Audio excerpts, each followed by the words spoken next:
ஜெய்சாரம் arts and science காலேஜ்லேருந்து assistant professor Usharani பேசுகிறேன். இந்த பகுதியில் என்ன பார்க்க போகிறோம் அப்படின்னா, logistic officer in Indian navy.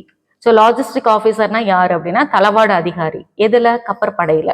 இந்த தளவாட அதிகாரிக்கு என்ன கல்வி தகுதி அப்படின்னு பார்த்தீங்கன்னா, பிகாம் படித்த மாணவியர்களும் பணிபுரியலாம்.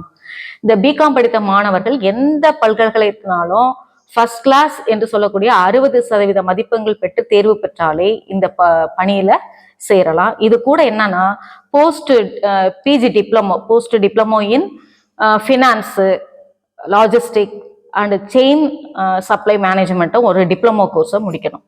முடிச்சாலே நீங்க இந்த பணியில சேரலாம். இதுல ஆரம்பத்திலேயே சேர்றதுக்கு வயது வரம்பு பாத்தீங்கன்னா 19 வயசுல இருந்து 25 வயதுக்குள்ளே சேர்ந்துடணும். உங்களுக்கு ஆரம்ப சம்பளம் வந்து எப்படின்னா 12 லட்சத்துல இருந்து 16 லட்சம் வரைக்கும் கொடுப்பாங்க. 5 வருஷம் முதல் 14 வருஷம் வரைக்கும் நீங்க எக்ஸ்பீரியன்ஸ் கெயின் பண்ணிட்டீங்கன்னா ஒரு ஆண்டுக்கு 23 முதல் 32 லட்சம் வரைக்கும் சம்பளம் வாங்கலாம்.